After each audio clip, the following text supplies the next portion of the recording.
What's going on, YouTube? This is GamerDoc1906 coming today with another video talking about the Nikon Z6 and the best settings that I found so far. I've had this camera for about a month and I'm really excited about it. It has worked flawlessly for video. The autofocus has been great. So I know when I first got the camera, I was a little confused about the settings, even though I'm a Nikon shooter for the most part. So I'm going to give you guys a little help with that today. So hope you guys enjoy it. Give it a like, comment, share it, even subscribe if you like it. But let's get into it. All right, so we're going to go through the menus for the Nikon Z6. This is for firmware update 1.01, which was released a couple weeks ago. All right, so I only changed a couple of things in the playback menu. And the first one is the image review. I have it set to on to monitor only. So when I'm taking a picture through the EVF, it'll show me the image review on the back of the camera immediately. If you want to set it where it will show in the EVF and or if it will show on the LCD, whichever one you're using, you press on and it'll actually use the EVF as well as the monitor, depending on which one you're using. I'm used to the old way where we didn't have the electronic viewfinders, so I'm used to looking at the monitor on the back after I shoot or take the picture.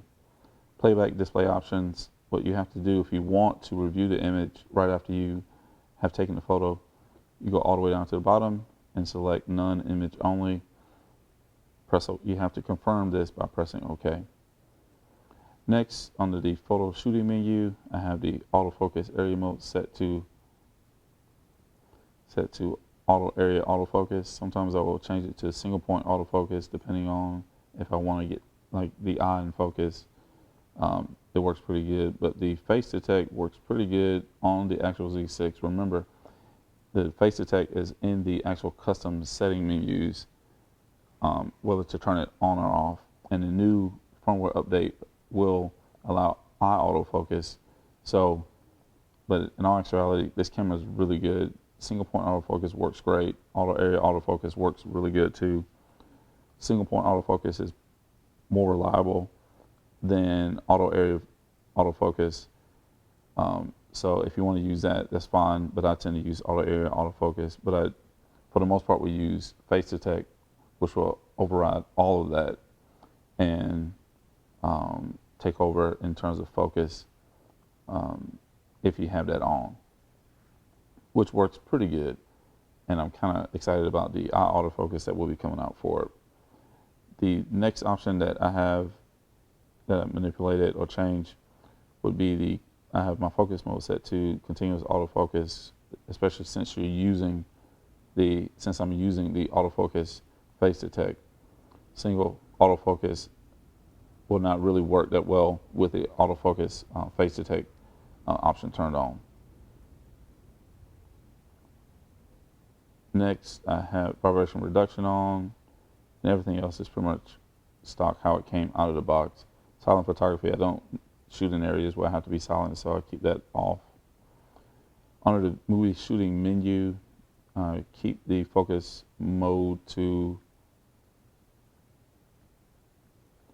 autofocus full time, which is a little bit different in the actual photography folder. It doesn't give you this full-time autofocus option, but in video mode it will. So this is the one I use. It works really good, especially with the face detect option turned on.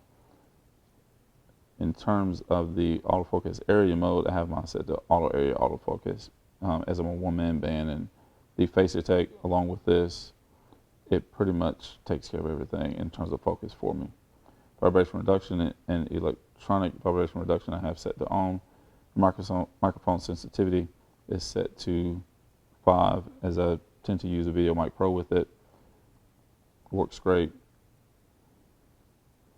Now you got to remember some of these things is like the focus modes, auto area, area modes, metering can be also changed in using the information button on the back of the camera or the I button on the back of the camera as well. Now under the custom setting menu,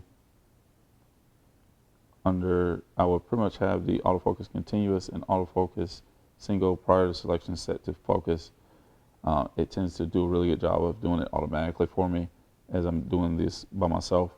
So it works really good. I don't have to have a whole team of people trying to pull focus and things like that. So auto area, autofocus, face detection, this is where you turn it on or off. Pretty much everything else is set to what the manufacturer has set or sent from the actual factory. Low light autofocus, I did have that set on. That's autofocus assist illuminator, I have it on. Now the power off delay, this is where you change, because if you don't, especially if you use a monitor recorder, if you don't set this standby timer to infinity, the camera will cut off in the middle of recording. And I have everything else set to 5 minutes. Now the flash sync speed, this is where you would turn on high speed sync for Nikon cameras. I have mine set to 1/200th of a second, which is a high speed flash sync speed that you can set, and auto FP, which is high speed sync for Nikon cameras. If you have this one selected, the 1/200th of a second without the auto FP, it will not do high speed sync, meaning that you can go up to like 1/8000th of a second. So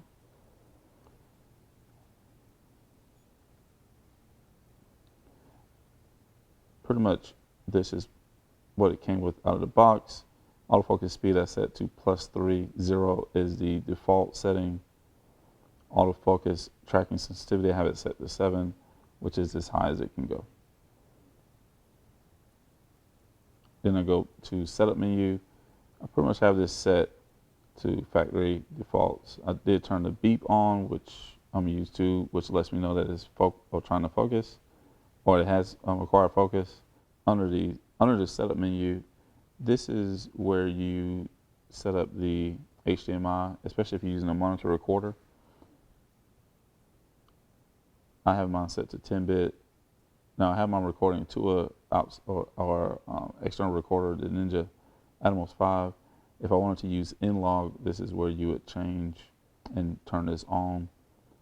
You can also set the external recording to on or off as well, meaning that you can start recording from the actual camera. You can do 8-bit or 10-bit here. And again, you can set the in-log on or off. Now, if you turn in-log on, you can only record to a monitor recorder.